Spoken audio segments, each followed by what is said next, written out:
বিসমিল্লাহির রহমানির রহিম। আসসালামু আলাইকুম। আমি হাঁডি বিপ রান্না করব। তো এখানে হয়েছে এলাচ নিছি, স্টার নিছি, গোলমরিচ নিছি, তারপর কালো এলাচ নিছি, জয়ত্রী নিছি, জয়ফল নিছি, এখানে হয়েছে দারুচিনি। এটাকে আমি এখন ভেজে নেব। এখানে আমি বেরেস্তা করা পেঁয়াজ নিয়েছি। এখন সব উপকরণ এক এক করে দিই। এখন আমি দেব মরিচ আর ধনিয়া একসঙ্গে, দেব হলো জিরা, ভাজা জিরার গুঁড়া, দেব হলুদ গুঁড়া, এখন দেব আমি আদা রসুন বাটা আর মশলা আমি ফাঁকি করে নিয়ে আসছি ভেজে, দেব সেই মশলা। এখন আমি মাংস দিয়ে ম্যারিনেট করে 1 ঘন্টা আমি যে পেঁয়াজটা বেরেস্তা করছিলাম সেই তেলটা আমি এখন এখানে দিয়ে দেব। এটাকে আমি ভালোভাবে একটু মিশিয়ে নেব, পরে মাংস দিয়ে আমি মাখবো।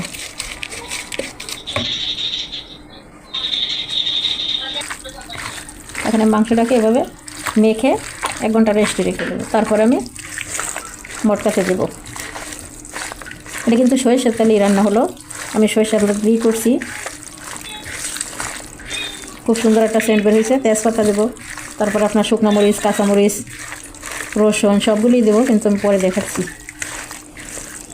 অল্প একটু পানি দেবো আদা রসুনের, বাস আর লাগবে না, শেষ।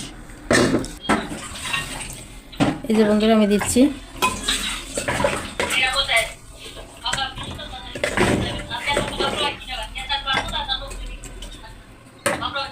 এখন দিব আমি রসুন, কাঁচামরিচ আর শুকনো মরিচ কয়টা দিয়ে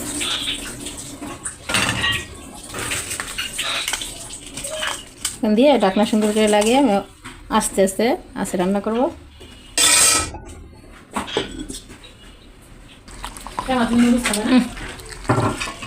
এই যে দেখেন বন্ধুরা, একদম কত সুন্দর একটা তরকারি আসছে, দেখেন গরুর গোশের।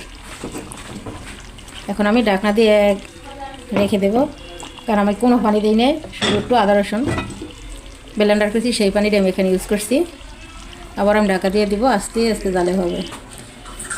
বন্ধুরা অবশেষে আমার মাংস রান্না শেষ হলো। দেখতেই পাচ্ছেন, মটকায় মাংস রান্না শেষ করলাম।